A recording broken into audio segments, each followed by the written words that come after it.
il y a des pays qui étaient membres de la zone franc CFA, donc qui utilisaient le franc CFA, et qui ont quitté le franc CFA. Je prendrai seulement 3, qui sont dans ce classement.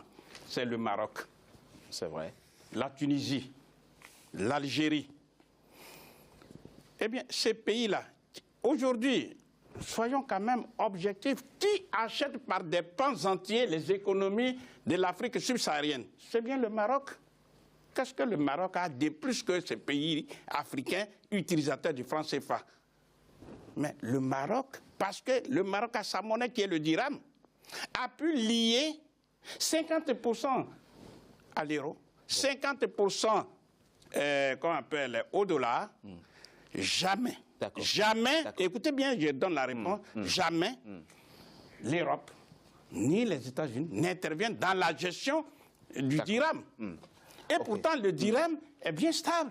Le dirham n'est pas tout ce que vous pouvez imaginer comme une monnaie volatile. Mais par rapport aux Congolais qui préfèrent utiliser ce que je suis en train de dire, si c'est Congolais, parce qu'il y a le problème de la gestion d'une monnaie. C'est ça, c'est ça. Parce que monsieur, comment il s'appelle? Calife, monsieur Calife. Il a dit de façon publique, il a lancé une injure à tous les Africains pour dire que les Africains sont dans l'incapacité, je dirais même congénitale, biologique, de gérer une monnaie. Alors là, vous m'insultez, monsieur. C'est ce qu'il a dit. Il dit que nous sommes incapables de gérer une monnaie. Je n'ai jamais dit ça. J'ai dit qu'il faut une bonne gouvernance pour gérer une monnaie. Moi, je vous ai écouté avec sérieux et il y a votre raisonnement depuis le début ici, vous emmerdez tout le monde. Voilà, vous embêtez tout le monde. Alors, voilà. Parce que vous dites un faux raisonnement tout le temps, il vous pose des questions concrètes et vous déviez la réponse. Donc, à chaque quand fois. on dit à chaque fois qu'il vous pose une question, vous déviez. On va le débat. Non, je ne suis pas venu pour pouvoir écouter ce genre de choses. Enfin, je les écoute. Mais je suis là dans le combat pour proposer aux Africains des solutions qui, je suis convaincu, si elles sont appliquées, l'Afrique va connaître un meilleur sort. Mais professeur, il y a un élément... Donc la gestion de la monnaie dont il parle. Justement. Mais à l'échelle planétaire, partout il y a des Africains qui sont bien formés, qu'ils soient en Europe, qu'ils soient aux États-Unis, en Australie, partout. Donc la gestion d'une monnaie n'est pas de la mer à boire. Ce n'est pas une chimère. Pardon? Ce n'est pas une chimère. Non. On a vu ici Pierre Bérogovoy, qu'on appelle un ajusteur, qu'on appelle même un mécanicien. Il a géré la monnaie française. Et celui qui a même géré ce qu'on appelle le franc fort, avant qu'il ne devienne par la suite président de Premier ministre. Qu'est-ce que ça a à faire avec un autre débat? Je suis en train de dire que gérer une monnaie n'est pas au-dessus des moyens des Africains. Le problème des Africains...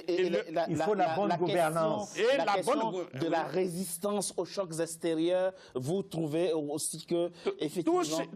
Tous ces arguments qu'on vous fait boire, par-ci, par-là, comme s'il y avait une fatalité. J'insiste, jamais ces pays africains de la zone franc CFA ne pourront se développer avec la mendicité financière internationale. C'est très clair. On ne développe pas un pays avec la mendicité financière internationale.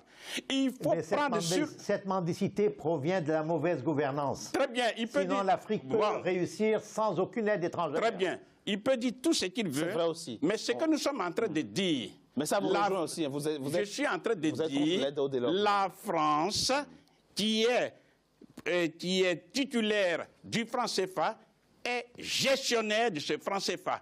Elle est dans la gestion de ces 3 banques centrales. Il le sait, même s'il fait semblant. Merci, donc, ce que je suis en train de dire, puisque nos parents souffrent... Complètement faux. C'est complètement faux. Bon, il peut le dire. Ça, vous ne connaissez rien à l'économie monétaire. Très bien. Vous êtes nul. Très bien. En dehors de ce vocabulaire ordurier. Écoutez. De la courtoisie. Non. Votre message. Il monopolise la parole. Prend toute la parole. Écoutez, lui, il a le droit. Lorsqu'on est à court d'argumentation... Ah mais non, chacun son professeur. Attendez, je vais lui répondre. Lorsqu'on est à court d'argumentation, on arrive à recourir à un vocabulaire ordurier qui ne nous fait pas avancer. Nous sommes des Africains, nous voyons nos parents qui souffrent. C'est vrai. Quelles sont les solutions? Nous disons, il faut battre monnaie. Et ça, d'une manière ou d'une autre. la nouvelle génération qui est en face, les Africains qui souffrent, le jour qu'ils vont comprendre qu'ils ont besoin de leur argent, à ce moment-là, ils pourront descendre dans la rue et revendiquer la souveraineté monétaire d'une part. D'autre part, exiger l'industrialisation, c'est-à-dire la transformation des matières premières. Un pays comme la Côte d'Ivoire, si la Côte d'Ivoire arrive à transformer localement en Côte d'Ivoire, effectivement, vous verrez que de la valeur ajoutée. Vous allez voir que la Côte d'Ivoire va connaître un autre message. Mais c'est parce que, malheureusement, ces deux solutions ne sont pas appliquées. C'est très important. Et ceci à cause de la France. Parce que c'est la France qui impose les dirigeants aux Africains. Il le sait. La question au lieu d'avoir un vocabulaire ordurier qui ne fait que le dénoncer. On va pas s'énerver. Nous ne pouvons plus jamais accepter, il faut qu'ils le sachent, nous ne pouvons plus accepter ce genre d'injures qui n'ont aucun sens parce qu'ils règnent sur le cadavre des Africains. Nous sommes là pour défendre nos parents qui meurent. Et des solutions existent. Les vraies solutions existent. Industrialiser le pays, avoir la monnaie. À partir de notre monnaie, nous pouvons payer, nous pouvons donner la bonne gouvernance. Merci à vous trois d'avoir participé à ce débat. La bonne gouvernance dont il parle, il le sait très bien en France. Ce qui se passe ici comme des détournements. Il le sait. C'est hier. On était dans l'ignorance qu'il pouvait nous inciter. Aujourd'hui, nous sommes conscients de ce qui se passe. Le sujet est un sujet passionnant. Le débat reste ouvert pour ou contre.